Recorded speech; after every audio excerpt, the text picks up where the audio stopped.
বর্তমানে মামুনের নামে আমি 5টি মামলা করেছি এবং লিখন একটি মামলা করেছি। বাকি অন্য কেউ মামলা করেছে কিনা আমি বলতে পারছি না।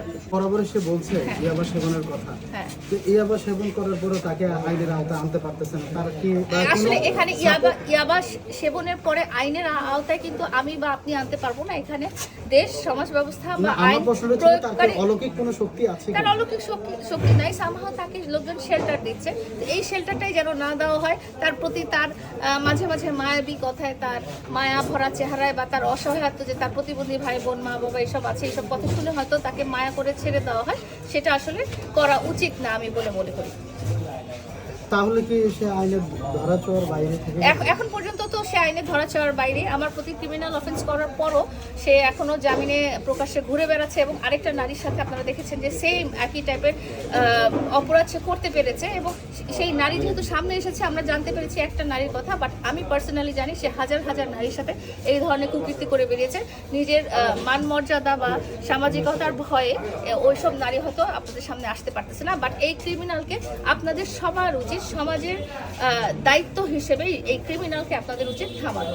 বর্তমানে মামুনের নামে কয়টি মামলা আছে? বর্তমানে মামুনের নামে আমি 5টি মামলা করেছি এবং লিখন একটি মামলা করেছি। বাকি অন্য কেউ মামলা করেছে কিনা আমি বলতে পারছি না।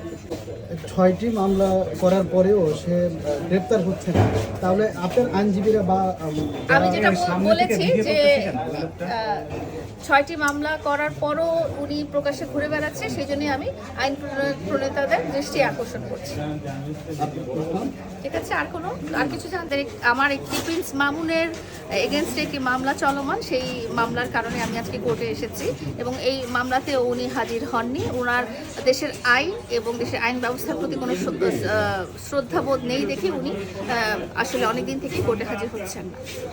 আপু, এই যে মামুন অভিযোগ করছে যে মামুনের প্রত্যেকটা সংসার ভাঙার পিছনে লিখনদারি, এটা আসলে কতটুকু সত্য? আপনি ঠিক থাকলে, আপনার স্ত্রী ঠিক থাকলে লিখন কেন? আমেরিকার প্রেসিডেন্ট আসলেও সেই সংসার ভাঙার কথা না। এখানে দায়ী তার এবং তার মায়ের প্রতারণার চিন্তা ভাবনা এবং তার মায়ের মানুষের প্রতি অত্যাচার, টাকার প্রতি লোভ, এটাই হচ্ছে তার সংসার ভাঙার পিছনে। মামুন বলছে যে আপনি বলেছিলেন কয়েকবার আমাদের কাছে, আপু কয়েকবার আপনি বলেছেন যে মামুনকে আমি বস্তি থেকে তুলে এনে রাজপ্রাসাদে রেখেছি, কিন্তু মামুন অভিযোগ করছে লায়লার আগেই আমি বস্তি থেকে উঠে এসে লায়লার আগে আপনারা তো তাকে চিনতেনই না। লায়লার আগে তো আপনাদের সাথে তার পরিচয় হয়নি, তাকে তো সবসময় লায়লার বাসাতেই আপনারা দেখেছেন। তো সে প্রমাণ করুন সে আগে থেকে রাজপ্রাসাদে ছিল।